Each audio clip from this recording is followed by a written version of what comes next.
ಈ ಥರ ತಿಂಡಿ ಮಾಡ್ತೀನಿ ಅಂತ ಏನಾದರೂ ಹೇಳಿದ್ರೆ ಸ್ವಲ್ಪ ಜಾಸ್ತಿನೇ ಮಾಡಬೇಕಾಗತ್ತೆ. ತಿಂತಾ ಇರೋರು 1, 2, 3, 4 ಅಂತೇಳಿ ತಿಂತಾ ಇರ್ತಾರೆ. ಯಾಕಂದರೆ ಅಷ್ಟು ಅದ್ಭುತವಾಗಿರುವಂಥ ರುಚಿ. ತಿನ್ನೋರು ಲೆಕ್ಕ ಇಟ್ಕೊಳ್ಳೋಕ್ಕಾಗಲ್ಲ, ಕೊಡೋರು ಕೂಡ ಲೆಕ್ಕ ಇಡೋಕ್ಕಾಗಲ್ಲ. ಅಷ್ಟು ರುಚಿಯಾಗಿ, ಟೇಸ್ಟಿಯಾಗಿ ಮತ್ತು ತುಂಬ ಸಾಫ್ಟಾಗಿರುತ್ತೆ. ಲಂಚ್ ಬಾಕ್ಸಿಗೂ ಕೂಡ ಅತ್ತಿ ಥರ ಇರುತ್ತೆ. ತುಂಬ ಅಂದರೆ ತುಂಬ ಚೆನ್ನಾಗಿರುತ್ತೆ. ನೀವು ಬಿಸಿ ಬಿಸಿಯಾಗಿ ತಿಂತೀರಾ ಅಂದರೆ ಇನ್ನೂ ಚೆನ್ನಾಗಿರುತ್ತೆ ಸ್ನೇಹಿತರೆ. ಈಸಿಯಾಗಿ ಮನೆಯಲ್ಲಿನೇ ರವೆನಲ್ಲಿ ಈ ರೀತಿ ಮಾಡ್ಕೊಳ್ಬೋದಾ ಅಂತ ನೀವು ಅಂದ್ಕೊಳ್ಬೋದು. ಇದರಲ್ಲಿ ಒಂದು ಸೀಕ್ರೆಟ್ ಇಂಗ್ರೀಡಿಯೆಂಟ್ ಇದೆ. ಅದನ್ನು ಹಾಕಿ ನೀವು ಮಾಡಿ ಸಂಜೆ ತನಕ ಇಟ್ಟರೂ ಕೂಡ ತುಂಬ ಸಾಫ್ಟಾಗಿ ಇರುತ್ತೆ. ಈ ರೀತಿಯಾಗಿ ಒಂದು ಸಲ ಟ್ರೈ ಮಾಡಿ. ಮನೆಯಲ್ಲಿ ಕಡಿಮೆ ಅಂದರೂ ವಾರಕ್ಕೆ 2 ಸಲ ಮಾಡ್ತಾ ಇರ್ತೀರ. ಅಷ್ಟು ಅದ್ಭುತವಾಗಿರುವಂಥ ರುಚಿ ಮತ್ತು ಆರೋಗ್ಯಕ್ಕೂ ಕೂಡ ತುಂಬ ಅಂದರೆ ತುಂಬ ಒಳ್ಳೆಯದು. ಈಸಿಯಾಗಿ ಮಾಡುವಂಥ ಈ ಒಂದು ಬ್ರೇಕ್ಫಾಸ್ಟ್ ಅಥವಾ ತಿಂಡಿ ರೆಸಿಪಿಯನ್ನು ನೋಡ್ಕೊಂಡು ಬರೋಣ. ಜಸ್ಟ್ 1.5 ಕಪ್ಪು ರವೆ ಇದ್ದರೆ ಸಾಕು. ಮನೆ ಮಂದಿ ಎಲ್ಲ ಹೊಟ್ಟೆ ತುಂಬುವಷ್ಟು ತಿನ್ಬೋದು. ಅಷ್ಟು ಚೆನ್ನಾಗಿರುತ್ತೆ. ಮಕ್ಳಿಗೂ ಕೂಡ ತುಂಬ ಇಷ್ಟ ಆಗುತ್ತೆ. ನಾವು ಮಾಡುವಂಥ ತಿಂಡಿ ಮಕ್ಕಳಿಗೆ ಇಷ್ಟ ಆಗಬೇಕು ಅಲ್ವಾ? ಬನ್ನಿ ಏನೆಲ್ಲ ಇಂಗ್ರೀಡಿಯೆಂಟ್ ಬೇಕು ನೋಡ್ಕೊಂಡು ಬರೋಣ. ನಾನಿಲ್ಲೊಂದು ಮಿಕ್ಸಿಂಗ್ ಬೌಲ್ ತೊಗೊಂಡಿದ್ದೀನಿ. ಅದಕ್ಕೆ ಸುಮಾರು 1.5 ಕಪ್ಪಷ್ಟು ನಾನಿಲ್ಲಿ ಚಿರೋಟಿ ರವೆ ಹಾಕೋತಾ ಇದ್ದೀನಿ. ಒಂದು ವೇಳೆ ಚಿರೋಟಿ ರವೆ ಇಲ್ಲ ಅಂದರೆ ನೀವು ದಪ್ಪ ರವೆ ಬರುತ್ತಲ್ಲ ಅದನ್ನು ಬೇಕಾದರೂ ಹಾಕ್ಕೊಳ್ಬೋದು. ಒಂದು ರೌಂಡು ಮಿಕ್ಸಿ ಮಾಡಿ ಹಾಕ್ಕೊಳ್ಳಿ. ನಾನಿಲ್ಲಿ ಚಿರೋಟಿ ರವೆ ತೊಗೊಂಡಿದ್ದೀನಿ. ಹಸಿಮೆಣಸಿನ್ಕಾಯಿ ಹಾಕೋತಾ ಇದ್ದೀನಿ. ಖಾರಕ್ಕೆ ಎಷ್ಟು ಬೇಕೋ ಅಷ್ಟು ಹಸಿಮೆಣಸಿನ್ಕಾಯಿ, ಹಸಿ ತೆಂಗಿನ ತುರಿ, ಕ್ಯಾರೆಟು, ಈರುಳ್ಳಿ ಫೈನ್ ಚಾಪ್ ಮಾಡಿ ಹಾಕ್ಕೊಂಡಿದ್ದೀನಿ, ಕರಿಬೇವಿನ ಸೊಪ್ಪು, ಹುರುಳಿಕಾಯಿ, ನುಗ್ಗೆ ಸೊಪ್ಪು, ಕೊತ್ತಂಬರಿ ಸೊಪ್ಪು, ಒಂದೆಲಗ ಸೊಪ್ಪು, ಸಬ್ಸಿಗೆ ಸೊಪ್ಪು, ಜೀರಿಗೆ, ಬಿಳಿ ಎಳ್ಳು, ರುಚಿಗೆ ಉಪ್ಪು. ಸ್ನೇಹಿತರೆ, ನೀವು ಇನ್ನೂ ತರಕಾರಿ ಇದೆ ಅಂದರೆ ಯಾವುದನ್ನು ಬೇಕಾದರೂ ನೀವು ಆ್ಯಡ್ ಮಾಡ್ಕೊಳ್ಬೋದು. ಇದನ್ನು ಡ್ರೈ ಮಿಕ್ಸ್ ಮಾಡೋಣ ಒಂದು ಸಲ. ನೀಟಾಗಿ ಎಲ್ಲ ಕಡೆನೂ ಹೊಂದ್ಕೊಳ್ಳುತ್ತೆ ರವೆ ಜೊತೆ. ನೀವು ಕೈನಲ್ಲಿ ಬೇಕಾದರೂ ಮಿಕ್ಸ್ ಮಾಡ್ಬೋದು ಸ್ನೇಹಿತರೆ. ನಾನು ಇಲ್ಲಿ ಸ್ಪೂನಲ್ಲಿ ಮಾಡ್ತಾ ಇದ್ದೀನಿ. ನೀವು ಕೈನಲ್ಲಿ ಬೇಕಾದರೂ ಮಿಕ್ಸ್ ಮಾಡ್ಬೋದು. ಈವನ್ ಆಗಿ ಅದು ಮಿಕ್ಸ್ ಆಗಬೇಕು. ನೀರು ಹಾಕಿದ್ರೆ ಅಷ್ಟು ಬೇಗ ಮಿಕ್ಸ್ ಆಗೋದಿಲ್ಲ. ಸೊ ಈ ರೀತಿಯಾಗಿ ಡ್ರೈ ಆಗಿ ಮಾಡೋದ್ರಿಂದ ಬೇಗ ಮಿಕ್ಸ್ ಆಗುತ್ತೆ.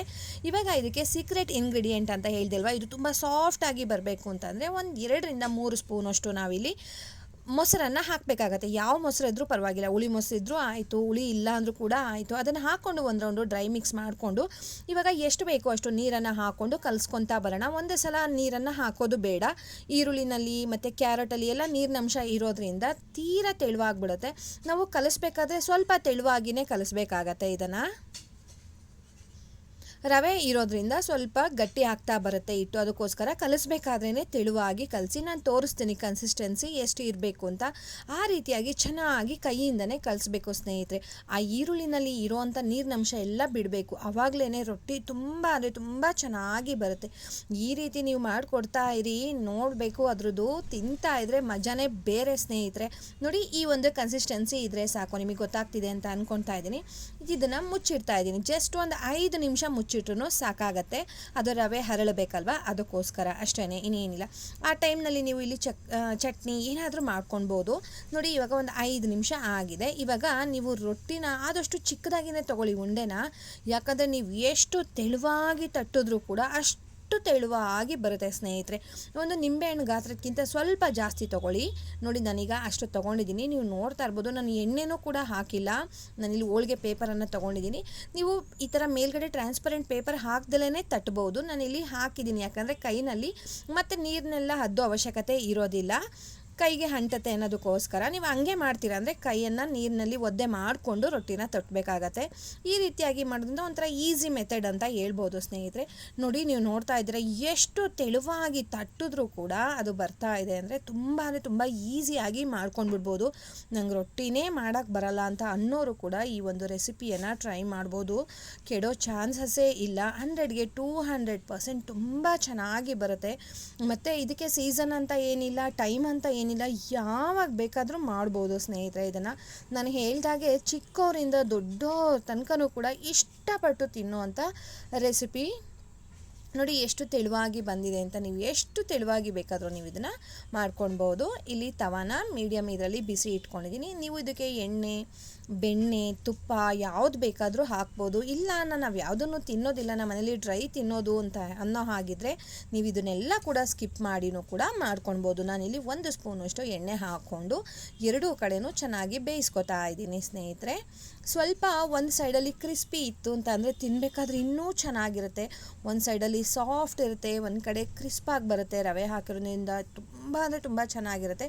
ಎರಡೂ ಕಡೆನೂ ಒಂದೊಂದು ಸ್ಪೂನ್ ಎಣ್ಣೆ ಹಾಕ್ಕೊಂಡು ನಾನಿಲ್ಲಿ ಬೇಯಿಸ್ಕೊತಾ ಇದ್ದೀನಿ. ನೀವೇ ನೋಡ್ತಾ ಇದ್ದೀರಾ, ನಾನು ಹಿಂಗೆ ಮಗುಚ್ತಾ ಇದ್ರೂ ಕೂಡ ಅಷ್ಟು ಸಾಫ್ಟಾಗಿ ಬರ್ತಾ ಇದೆ. ಅಷ್ಟು ಚೆನ್ನಾಗಿತ್ತು, ತುಂಬ ಅಂದರೆ ತುಂಬ ಚೆನ್ನಾಗಿ ಬಂದಿತ್ತು. ಮಿಸ್ ಮಾಡಿದೆ ನೀವು ಈ ರೆಸಿಪಿಯನ್ನು ಟ್ರೈ ಮಾಡಿ. ಯಾರೆಲ್ಲ ಟ್ರೈ ಮಾಡ್ತೀರಾ ಕಮೆಂಟ್ ಮಾಡೋದನ್ನು ಮರಿಬೇಡಿ ಸ್ನೇಹಿತರೆ. ಇದಕ್ಕೆ ನಾನು ಹಾಕಿರೋ ಇಂಗ್ರೀಡಿಯೆಂಟ್ಸ್ ಎಲ್ಲದನ್ನು ಹಾಕಬೇಕಂತ ಏನಿಲ್ಲ. ನಮ್ಮ ಮನೆಯಲ್ಲಿ ಯಾವುದೆಲ್ಲ ಅವೈಲಬಲ್ ಇತ್ತು, ಮನೆಯಲ್ಲಿ ಇತ್ತು, ಅದನ್ನು ನಾನು ಹಾಕಿದ್ದೀನಿ. ಈಗ ಒಂದೊಂದು ಸಲ ಒಂದೆಲ್ಗ ಇರಲ್ಲ, ನುಗ್ಗೆ ಸೊಪ್ಪಿರಲ್ಲ, ಪ್ರಾಬ್ಲಮ್ಮೇ ಇಲ್ಲ ಸ್ನೇಹಿತರೆ, ಅವನ್ನೆಲ್ಲ ಸ್ಕಿಪ್ ಮಾಡ್ಬೋದು. ಮನೇಲಿ ಏನಿದ್ರೂ ಕೂಡ ನೀವು ಅದನ್ನೇ ಹಾಕಿ ಮಾಡಿ, ತುಂಬ ಅಂದರೆ ತುಂಬ ಚೆನ್ನಾಗಿ ಬರುತ್ತೆ. ನೀವೇ ನೋಡ್ತಾ ಇದ್ದೀರಾ ಎಷ್ಟು ಚೆನ್ನಾಗಿ, ಎಷ್ಟು ತೆಳುವಾಗಿ ಬಂದಿದೆ ಅಂತ. ಟ್ರಾನ್ಸ್ಪರೆಂಟಾಗಿ ಕಾಣ್ತಾ ಇದೆ, ಅಷ್ಟು ಸಾಫ್ಟಾಗಿ ಬಂದಿತ್ತು. ನೀವು ನಾನು ಹೇಳ್ದಾಗೆ ಲಂಚ್ ಬಾಕ್ಸಿಗೆ ಕೊಟ್ಟರು ಕೂಡ ಇದು ಇಷ್ಟೇ ಸಾಫ್ಟಾಗಿರುತ್ತೆ ಸ್ನೇಹಿತರೆ. ಮಿಸ್ ಮಾಡದೆ ಟ್ರೈ ಮಾಡಿ. ಯಾರೆಲ್ಲ ಟ್ರೈ ಮಾಡ್ತೀರಾ ನನಗೆ ಕಮೆಂಟ್ ಮಾಡೋದನ್ನು ಮರಿಬೇಡಿ. ನಾನಿಲ್ಲಿ ಚಟ್ನಿ ಪುಡಿ ಜೊತೆ ಸರ್ವ್ ಮಾಡಿದ್ದೆ, ತುಂಬ ಚೆನ್ನಾಗಿತ್ತು. ಇದಕ್ಕೆ ಗ್ರೇವಿ ಆಗಲಿ ಚಟ್ನಿ ಆಗಲಿ ಯಾವುದ್ರದ್ದು ಅವಶ್ಯಕತೆ ಇರೋದಿಲ್ಲ, ಯಾಕಂದರೆ ಅಷ್ಟು ಅದ್ಭುತವಾಗಿರೋ ಅಂಥ ರುಚಿ.